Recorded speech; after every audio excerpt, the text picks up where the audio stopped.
99.3 Nigeria Info. Good morning to you, Lagos. Welcome to the second part of Dailies today. Well, we have the headlines for you. They're here, they're on the table, and we are good to go. I'm Sheriff Quadry. Yeah, you forgot to add that they are hot and smoking. Yeah. Good morning, everybody. My name is Jimi Disu. Happy weekend. Is it in advance or the weekend has started? I don't know. We're at work. Weekend. Now don't start.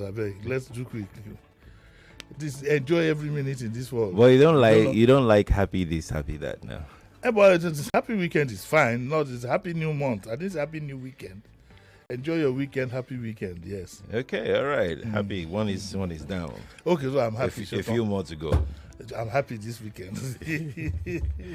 Lagos, you can watch the show on Facebook and on YouTube, Nigeria Info 99.3. If you want to watch, go to Facebook, type Nigeria Info 99.3, ditto YouTube, and you'll be able to watch us live. Let's begin. The Vanguard, page 8. This story says, Alton to FG, increase tariff on telecom services or risk industry collapse. I know for a fact that, a lot of companies are going through hell in the real sense. But luckily, some of them are not as regulated as the telecoms companies. And I also know for a fact that a lot of telecoms companies, if care is not taken, are in for a collapse.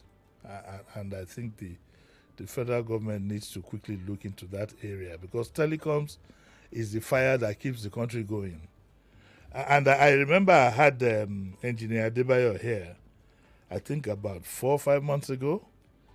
And this story says that Engineer Adebayo is the Alton chairman. Alton is the overall body of the telecoms company. It says that the fact remains that as an industry, this is a critical moment for us. Their rates are regulated and their overheads are increasing. And off the record, I know that government leans on them for resources, donations, taxes, all kinds of things. I know because I'm close to at least one of them, and I know, the kind of pressure that they go through.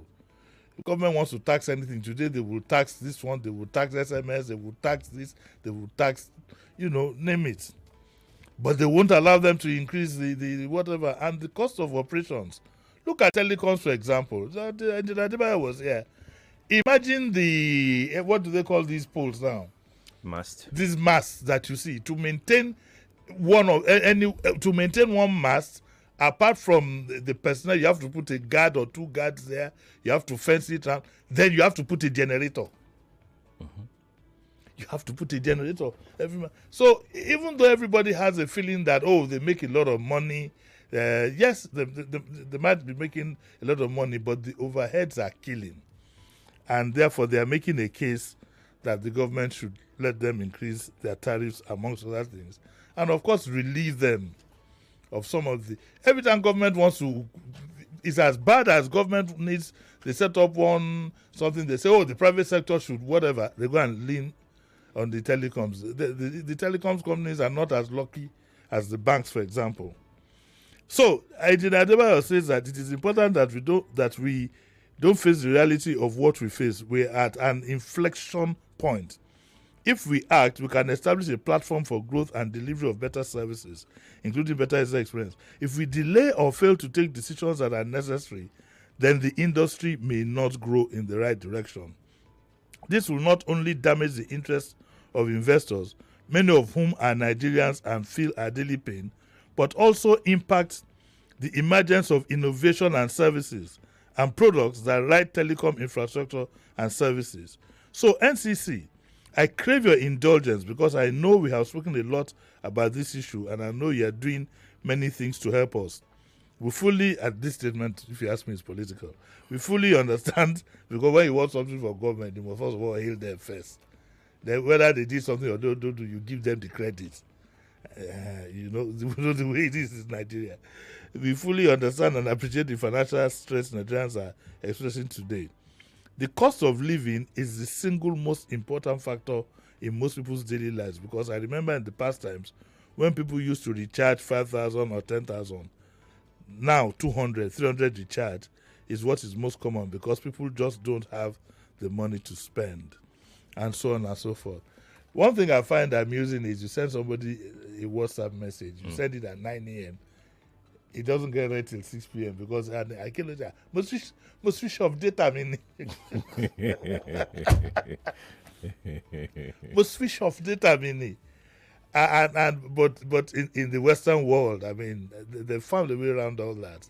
And this industry hasn't grown as much as I thought and I hoped it would grow. For example, in the UK, if you see everybody using the latest phones and so on and so forth, it's not that anybody puts cash down. Mm-hmm. You know, they have a plan over 3 years, over 4 years. But our own environment has not grown up to that point. If you give out phones like that, everybody will jackpot like my good friend here will say, bewo bonkani. You know, we probably have, you know, I think a lot of people might still be like on pay as you go and things like that in Nigeria here. And also, I also got to know that this SIM registration has thrown up the issue of how many subscribers you really have. So apparently for propaganda purposes, a lot of claims have been made. But with the results from the NIN registration, from the SIM registration rather, so all said and done, we hope the government will be able to sit down. I don't see these telecoms companies just as cash cows. They also have to survive. But likewise, now this story was in the Vanguard, but likewise in the Vanguard too, yesterday my own constituency, the media, and you know, the media, there was a meeting of editors yesterday and media owners, and they all got together, and they have said, it says media owners, editors, others asked Tinubu to save the industry. My good Oga, my papa, Samamuka, said yesterday that federal government should appreciate and support the media to thrive. He says, right now I will go straight and deal with the business of the media. Today, the truth is there is no business. If the purpose of business is to make some money, a profit, the newspaper business is dead. Uncle Sam quotes the Bible. He says, the Bible says permanence is the only change, and things have changed. That's this marketing question that says the seller won't sell if the buyer won't buy. The way we are now, not many people can afford the money to buy a newspaper. All prices of all things have gone up to the extent that publishing as we used to know is dead. And I agree with him. I tried my hands at publishing many years back. I quickly ran out of the business. I don't know about the radio business. Maybe Sheriff would have a thing or two. Is the radio business and TV business, are we doing very well? Are we doing fantastic? Show Bembe. Say something now. Oh, okay. I didn't know that. I was was the asking you, yes. Oh, okay. Do we have the same problems? Because newspapers are dead. Media owners generally are struggling. They are struggling. Media owners generally are struggling. The TV, because the business climate is quite very hostile. It's horrible. It's not easy for anybody, especially in the media business. It's not easy. Which industry? The industry that used to, that's the green bottle industry that used to be able to wade through all this, is also suffering. Yeah. They're declaring losses. In short, to put it, boldly, the country is winding down. If we go along this path for another 3-4, I wanted to buy pound sterling 2 days ago. It had gone on to 2,000, almost about 2,300 and something. If you want to change money on the legal platforms and so on and so forth. And the country is deteriorating. You don't get any plan from government. You don't see a master plan. A lot of rhetoric. A lot of it doesn't make sense. But that's a story for another day. Well, we hope that things will improve. Otherwise, we are dying by the day. And if you think that countries don't die, take a ride to Haiti. Take a ride to Venezuela. Take a ride, I'm sure, to maybe places like Somalia. I don't know if they've improved. when you needed, one time you needed almost a wheelbarrow to buy a loaf of bread. In fact, at some point in Somalia, they started doing a barter. Yes, you want to buy 3-4 shirts in a boutique, you go with your spare tire or something like that, or with, you know, things like that. I mean, it's just, it's gloomy. It's very, very gloomy. Very, very gloomy. Let's go to page 10 of the Vanguard newspaper. Road closure. Lagos issues travel advisory for November 9 marathon. Okay, so for those of us in Lagos, they've issued an advisory, and they say that there's some Lagos Women's Marathon slated for Saturday, November 9. And the Commissioner for Transportation, Oluwaseun Oshiyemi, explained that the advisory had become necessary to enable motorists commute early during the event. According to Oshiyemi, the race route starting from TBS inward to Waterboard. I don't know where Waterboard is. Old Nitel, I know that one. Outer Marina, Bonny Camp Bridge, Amadu Bello Way, Akinadisola Street, excuse me, Falamo Bridge, Falamo Roundabout, Awolowo Road, Onikon Roundabout to Mobaladi Johnson will be partially closed. That means that this side of town is on lockdown. November 9. November 9. When is November 9? That's tomorrow. So the following alternative routes have been mapped to enable easy commuting. Motorists heading to Third Mainland Bridge from Ozumbambadi Way are advised to go through Bonny Camp to connect Onikon Underpass towards Marina Exit to access Force Road. Anyway, if you have no business coming to Lagos tomorrow, I advise you wait till about 12. The problem I have with the Lagos thing, I mean, we should have these things, but we must find another way to do these things in areas that are not central. Eko Bridge is almost on lockdown. And so if you add this to it, it just doesn't make sense. Eko Bridge has only one functional lane. That's right. So if you have that problem all the way from Sulere, you understand what I'm saying? Then to face another one in I'd better just sleep here overnight if I want to be here for 9 o'clock tomorrow morning. Otherwise, I should leave home at 5 in the morning before the marathon starts.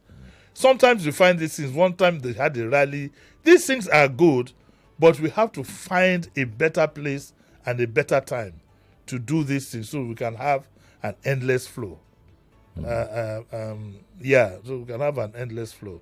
I would have thought that the Commissioner for Transportation would have told the organizers of the rally, let us clear the bridge first. If you must use this route. Otherwise, let's look for somewhere that is out of the metropolis where we can. Maybe the most important thing about a race is to create 1 point from one point to the other. You understand? Yes, so... Let's go to our next story, Lagos. If you're just joining us, you're welcome. If you're listening via the radio, you can actually watch online as well on Facebook and on YouTube. Nigeria Info 99.3 is how you can watch on Facebook and on YouTube. We're on page 13 of the Vanguard. Those saying I'm dead, angry over ovation at Iwanyahu's burial. Okorocha. Our politicians sometimes behave like babies. And I'm sure Okorocha is saying that, okay, so there was some news. This news is quite common, and they've used everybody's name but mine. You know, they use all kinds of names. Today they'll tell you it's even Kamala Harris, it's Trump, so and so is dead. A lot of these things are part of the AI, is that what they call it? AI generation and so on. It's commonplace. But politicians must always want to score a point that is completely unnecessary. So there was one that said Rochas Okorocha was dead. Any sensible person wouldn't have taken it serious anyway. But he says that he has come out to say he always wanted to get some mileage.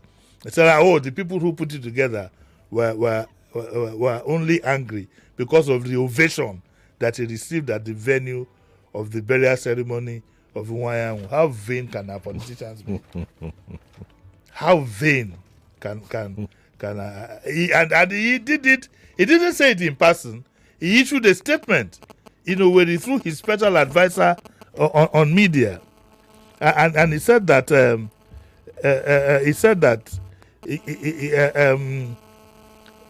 to all men and women of conscience and good things, the correct breaking news is that Rochas Okorocha was neither sick nor dead. Okorocha has never had even a headache since he left as governor in 2019. He must have had a headache the day EFCC wanted to come into his house through the ceiling. In other words, Richard Sokorota is hale and hearty as we speak. He has spent almost 1 week in Owerri for the burial. You see, it's a whole lot of vanity here. How he helped to arrange the burial and this and that. Nobody is interested in all this. I just wanted to show you how vain our politicians can be. I think that I'd like to be corrected if I'm wrong. I'm not sure if he hasn't been invited to the same facility that the Kogi man has also been invited. Oh yes, of course. They had to come in through the ceiling to smoke him out. Oh dear, our politicians are honestly they're something else. Yeah. But this thing happens. You have photographs, you have videos, there's so many things that are out there, which I believe you should ignore. Any news you see though on the social media, ignore until you verify. Indeed. If you don't know how to verify, as the obedience, they would know. The guy always tells them, go and verify. They are verificators.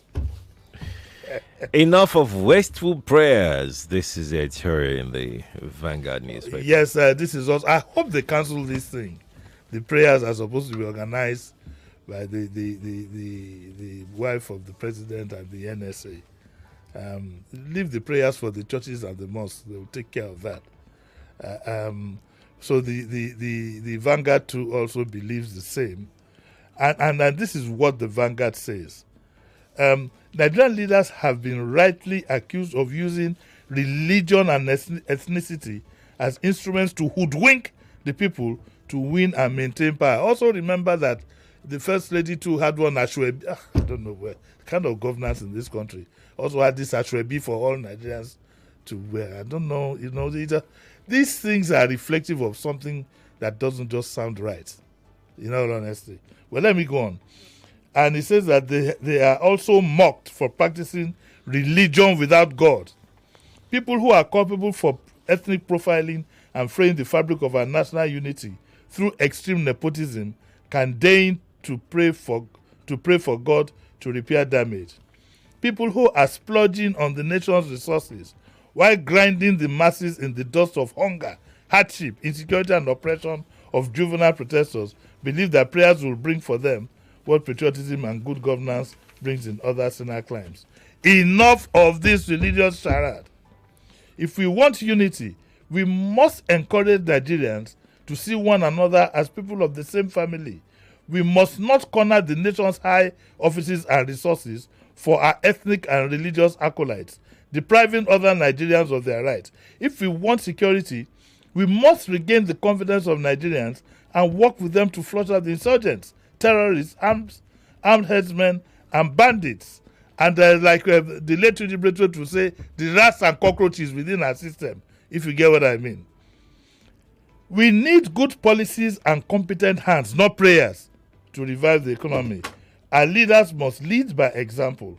Nigerian politicians should stop mocking God and the masses with religion. There are karmic consequences for such actions. What kind of consequences do you think there are?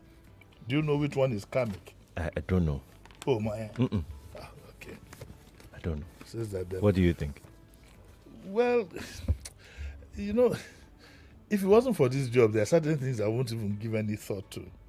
But in all this prayer irritation, it's the exposure of the NSA that bothers me. And I think somebody needs to talk to our NSA. You don't need to be at the airport when the president is coming back or follow him on trips. The NSA sits back and consolidates. And security is very, very bad. Very, very bad. Ditto for the chief of staff. All these photo ops all the time. For people who know, it weakens their confidence, in the system of governance that we are running. NSA being at the airport to welcome the president. And I don't know where we got this protocol of always having to line people up every time the president is going. He goes for 2 days, he comes back, you line up another set of people. Why he can't get to the airport and just take a chopper and land in Aso Rock, I don't understand. These are the things that will give people confidence that, okay, there are no wastages. Every time a top guy goes from wherever he is to the airport, imagine how many people fuel and... It's a lot of it. We're sounding like a bad record, Sheriff. Don't you get tired of these things sometimes? It's tiring, yes, it is. But we can't stop. We might have to stop because it's becoming so much of an irritation because it's so commonsensical. Some of the things that you critique, ideally, should be a given. It should be a given. Right? For example, the president is going somewhere, all of you go leave your job, the chief of staff goes with him, who should hold the fort, and he's coming back 2 days later, the same thing happens. You go through the same thing, he shakes hands. I don't know. Oh, yeah. Let's move on to our next story, Lagos. Our next story is from the Trust. FG warns new ministers against ethnic sectional interests. Yeah, okay, so this story is in the Trust, and it says that the federal government has warned newly appointed ministers to be wary of subjecting themselves to ethnic and sectional interests, but face the realization of the mandates of their ministries for national development. This was said by the secretary to the government. I would have felt super. This would have been very good advice, but the wrong example is being set for them at the top. And that is the end of the comment on this story. That's the end. The wrong example is being set. The wrong example is you talk about nepotism, about ethnic and sectional interests. What do we have at the top? What example do we have at the top? You know, I have the confidence to say it because I'm part of the ethnic group that is supposed to be favored. So it won't look like I don't like them. You know, I always like to tell you that I'm a double barrel. I'm a double barrel. I find it embarrassing. We shouldn't run away from the truth. And I'm surprised that Yoruba elders have not stepped in.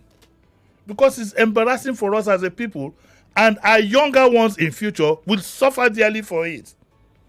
Those who were there in 1966, when there was this joke about Ikejiani, Iketahani, Ikeniani, those people are suffering it as we speak. People who don't know history don't know the origin of these things. It wasn't the Civil War.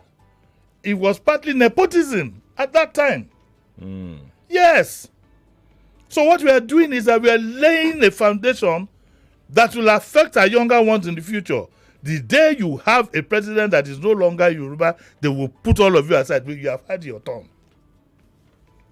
That's the implication. And besides, it's not even the best way to run. And to make an excuse that Buhari did the same thing, two wrongs don't make a right. We have to put a stop to this thing and put a balance. The place is filled up with my people. I feel embarrassed every time I see it. I feel embarrassed. Not happy. I was taught as a Yoruba man to be honest and to be fair and to be accommodating. This is not happening, but our elders keep quiet because they are complicit, because some of them benefit individually. It's not even for the collective. For those my people out there who are listening, when they say many okay, now that you have the place loaded with our own people, do we buy fuel at a lower price? No. Has the cost of living gone down because of it? No. You understand? So, and I don't know what kind of politics dictates it. And that is why I keep repeating, I will always respect Obasanjo. He has his faults, you can criticize him. But he always brings balance to the table. He always brings that. He knows how. And if you don't do so, you cannot have a system that works. Other people from other areas of the country will fold their arms and sit back and say, come. So the other day you were asking for the civil service cooperation. How can they cooperate with you when there's nepotism? That is the truth. We must tell ourselves the truth. But typical of our people, especially the elders who should know, they'll be complicit. And so they have the opportunity to place their children, whatever. Once they are doing that, they'll not be feeding the children of the poor, giving them small money to go to the social media and propagate this and propagate that. They will get nothing. So I'm not a watcher of a Jimi all this nonsense. I want a country, because if you don't put our country into balance, it cannot work, Sheriff. Tomorrow, if you have a Chukwuemeka who is the president, you can be sure that a lot of they will tell you when it was your turn. And like I said, the fact that Buhari did it doesn't make it, or let us all agree that is the way we want to start running our country now. So everybody will scramble for his own turn. Are you a double-barrel this thing, by the way? No, I'm not. Yeah, and I'm not ashamed of it. No, it's not Double barrel what first? Are you not the double-barrel Yoruba man? Okay, I thought you were talking about your double barrel Lagos. No, we know you're not a Lagosian. I am actually a Lagosian. We will soon deport I'm you. a Lagosian by You're birth. not a Lagosian by I can bring my birth certificate so that you see it. Have you seen I'm a Lagosian. Have you seen the latest memo from the Oba of Lagos? What is the latest memo? I better go and read it. Go and read it. What is the latest memo? You have to get a letter from your local government chairman. You have to show evidence that you've been attending some meeting. What meeting? What meeting?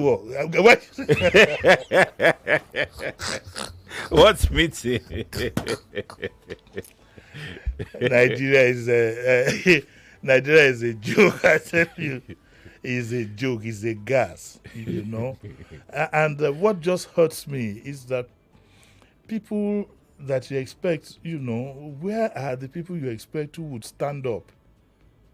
Elders who will stand up and say, no. I think Afeni Ferry also did something like that, but generally, everybody is just quiet. What gives you hope about Nigeria? Nothing. There's got to be something. Nothing. I'm telling you, nothing. And the only thing that, I'm sorry I have to say this. The only thing that I just think is that, look, what I have left to be on this earth is far less than what I have used, far less. Otherwise, there's nothing. Because we don't learn. If you don't take care of the simple things, the bigger things, this issue of ethnicity is crucial. It is, yes. This issue of capability is crucial. It is. This issue of electing valid leaders and election is very crucial. It is.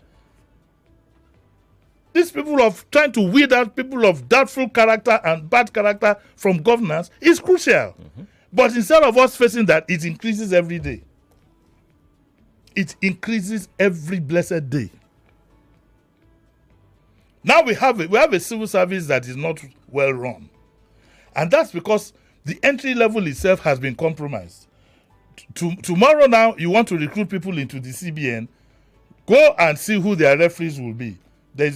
It is extremely difficult for the child of a common man to be able to get into the civil service. You must know, there is now, the other day somebody said Jimi Disu is unhappy because they did not give him a slot in Lagos State. I said, slot for who? Not that give me job, but to give me something. I was like, you can't run a country like that. You can't. We are headed for doom. And we've been doing this for years. Especially since this political dispensation.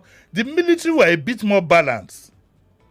Because, of course, you had to be careful. In fact, the military, ironically, had more fear of being criticized than the politicians. You can do your worst. You can do, bad as the military was, for example, they did not charge kids to court. They didn't. They went after the Ganifa when he meets the Bekol and some Kutis, the ambassador Musba, who will be 60 next week. But I don't remember them charging kids to court. What we have is a mess. Let me go away. We have to go now, Lagos. Thank you for being. Yes. Yeah, but you're back at 9. Why? No. I don't feel. No, I'll be back at 9. Don't let me. All right, Lagos. Let's take you back to Kofi Battels for the continuation of the Morning Crossfire. Thank you for tuning. Good morning to you.